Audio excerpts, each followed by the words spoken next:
Coach Kevin O'Connell, I really appreciate you taking this time to sit down with us and talk, because you got a lot of love here in the UK and Ireland. Can you feel it coming off the plane, rolling up here? I'll tell you what, we can. Our guys got a ton of juice. We love getting an opportunity to come over here. It's our first time in Ireland, and already feel the love, man. We're excited. So I got a personal question. Are you a sleep on the plane guy, or are you just preparing, locked in, or did you get some rest? My whole thing is we tend to have some late nights leading into games and early on in the week anyway. So I got on the plane, and it was the plan is locked in. We've done the work ahead of time.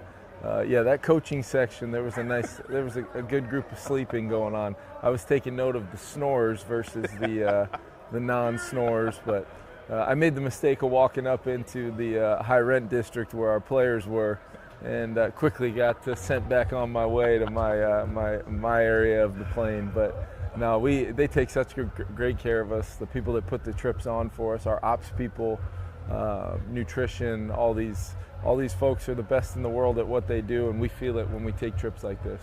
And talking about this trip, right, you've played on every level, but on the professional level, you don't get a lot of time as a team together. Now, this is unique. Do you see the difference with the team bonding and chemistry after experiences like this? I sure hope so, because that's been a big part of what I've talked about with the team is what an opportunity. We're 2-1, and we reached this trip at a point in time where I think we are a close-knit team already, but what are the possibilities of growth and togetherness after spending 10 days on a nice European vacation together, man. We are excited about this, and I've really challenged our guys to embrace it, enjoy it, and make sure we understand we're here to play football, and we've got to prepare the right way.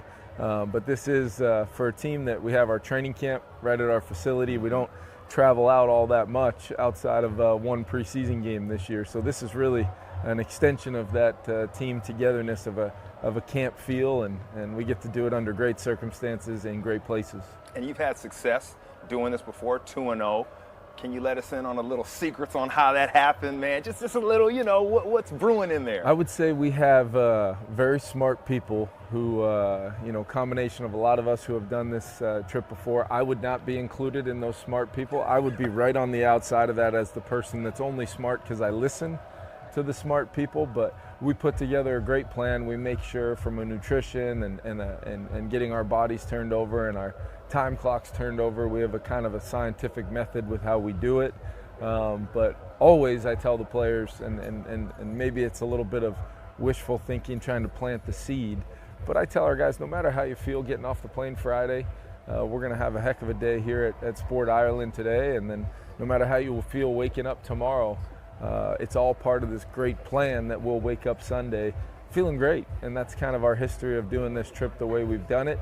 And, pretty soon you speak it into existence, and that's exactly what's going to happen. Without a doubt. You talked about the smart people in your organization, but when it comes to quarterbacks, man, you are the man. You are smart. And I've heard you in interviews talk about your experience as a player and what you've been through and how you want to coach up the position. How have you honed these skills to evaluate that position and the traits you look for? Yeah, I mean, it's been years and years of learning, of watching guys, trying to coach principles that you believe in, but at the same time understanding, two things have to be true. Each player is his own player. Nobody does it the exact same way. What you have to do is be able to analyze a player, either a guy with a bunch of tape already professionally or even a college player that's got so much runway for growth and development. And you got to figure out what works. What are their strengths? What are the things that they do, regardless of if we ever coached them or not? Hey, these are their strengths. And then how do we design an offense? How do we design a system that allows them to then tie the fundamentals and techniques that we teach with the progressions and where their eyes are throughout plays? How do we give them opportunities to just make decisive decisions that they can then be aggressive with their arm and throw completions and then reap the momentum and the benefit of that.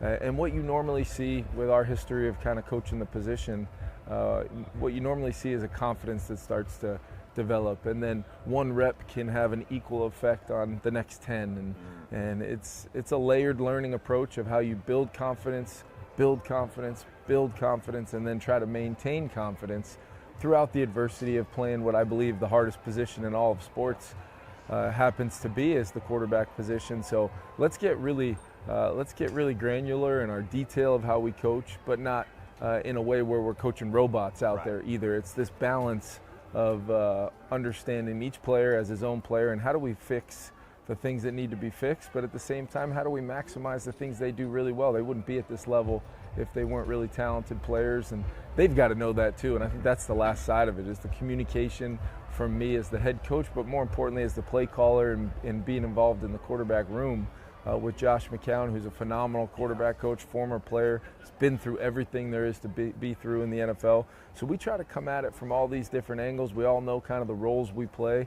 And then I do believe our system allows these guys to then take all of those little things with them and hopefully throw them in the pot and come out the other side with something they can feel really good about. Yeah, you talk about that QB room and all of that knowledge. Carson Wentz, man, what do you see about his game that you like and appreciate, and what can we expect for him on the field? Carson's a guy I've always really liked and appreciated his game for many reasons, but early on in his career, I was in the division. I was in Washington playing against him when he was, an MVP candidate in Philadelphia, former second pick in the draft. Yeah. He's got all of the talent. He's big, he's strong, he can see the whole field, he can make every throw. He's got enough athleticism to change the game on a play, on a, off schedule if he has to. But what I've really learned about him, and I really enjoy coaching guys that have been on the journey, right? Yeah. Where either the highs of what it's been like for him at times, or the not so highs where people decide very quickly, let's move on to the next.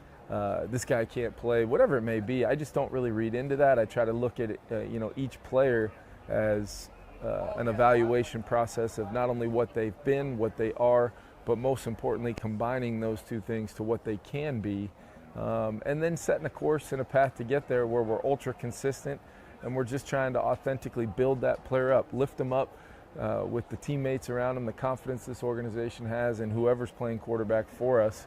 And pretty soon you see their feet rise off the ground a little bit, and they start walking a little different. They start talking a little different. And once you have that, then you have the ability to really catch fire and have some momentum. Yeah. You know who's ultra consistent?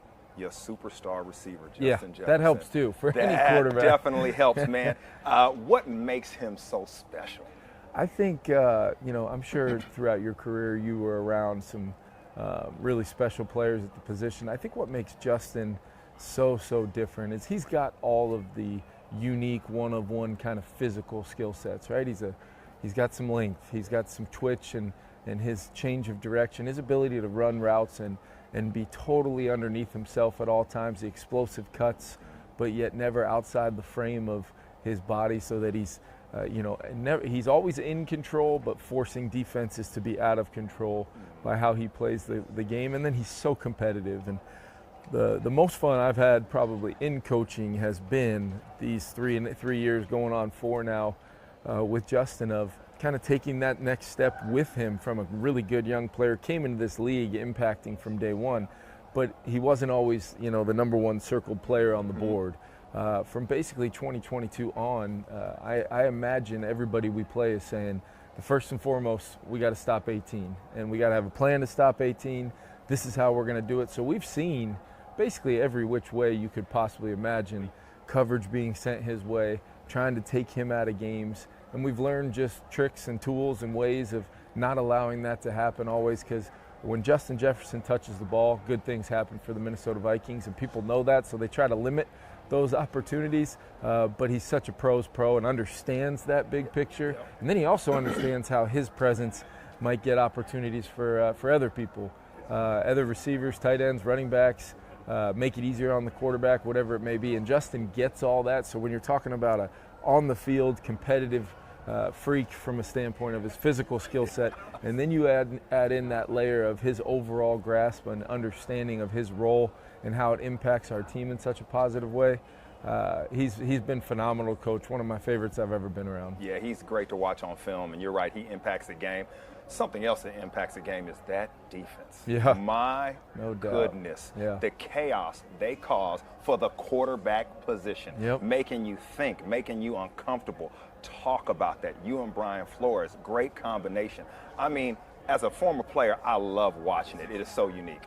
Flo has been such a shot of life into our organization, because when I went into the process of finding a new defensive coordinator, and Flo was at the very top of the list. My goal was to try to find somebody who matched me in a lot of ways from a communication standpoint, but most importantly, a competitive standpoint and a systems thinking standpoint. So if you think about our offense, you think about an offense that tries to, do certain principles at a very high level to set up the things that will inevitably cause things to be difficult for the defense. Our defense is the same way. We want to have our base way of doing things, give ownership of the players, give them the tools, but then it's the attacking style that allows our guys to get to whatever coverage or defense or pressure they feel like week in and week out is the right thing to do. We give them the tools to trigger those things. Flo allows those guys to have a bunch of ownership. But the teaching, I think Brian Flores is one of the best teachers in our game. Communicators, the players seem to always be able to embrace and absorb the game plan. And then, man, when it comes to life, I'm just like you over on the sidelines. It's almost, I always tell him, because he'll ask me in some moments in games, on some calls, hey, KO, what do you think? And I told him, you got to be careful, man, because I'm always going to send them forward, send everybody. And I'm probably, I tell him sometimes, just go with your gut, man, because if you ask me, you know what my answer is going to be. Are you telling him to do that again this week against your friend Aaron?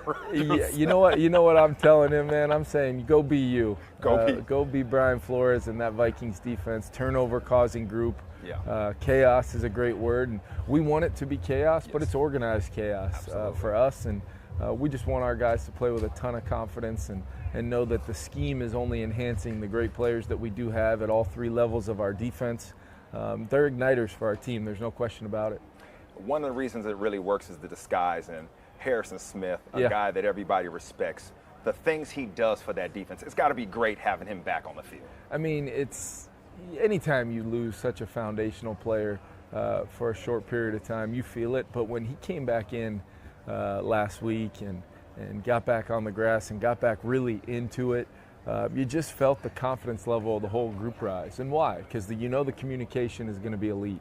He is, the safety position that Harrison plays in our defense is a quarterback of the defense in a lot of ways. Yeah, we've got a green dot linebacker that's making a lot of the calls and the initial calls, but it's those checks, it's those adjustments that can be made. And then when you talk about his instincts and being able to diagnose and be out in front, not really knowing what is coming, that's where Harry impacts us so much. And he got it all going last week. Isaiah Rodgers and his 4.2 speed scored the touchdown and caught the interception, but that started by Harrison Smith tip ball that kind of triggered a lot of an avalanche, if you will, for our opponent last week. So hoping to see it again this week. We have a lot of confidence in our group and excited to watch them get another chance to compete. We're excited too, without a doubt. This team is phenomenal. You're a great leader. Now, I know this is a business trip, but after you get this victory, can you please go get a Guinness? No. It sounded like you said a Guinness. I've heard the rule is you can't just have one, and I'm actually a huge fan already. I don't know if it's my Irish roots or not, but I will say once we've gone out, competed, and earned a hard-fought victory against Mike Tomlin's Steelers, got all the respect in the world for Coach Mike T, one of the best in our game. I'll be willing to maybe take 2-3 minutes there and enjoy a couple if I can get them down in a hurry. Then it's on back to work. I love it. Back to work. Appreciate your time. Can't wait to see your team on the field. Yeah, let's go, man.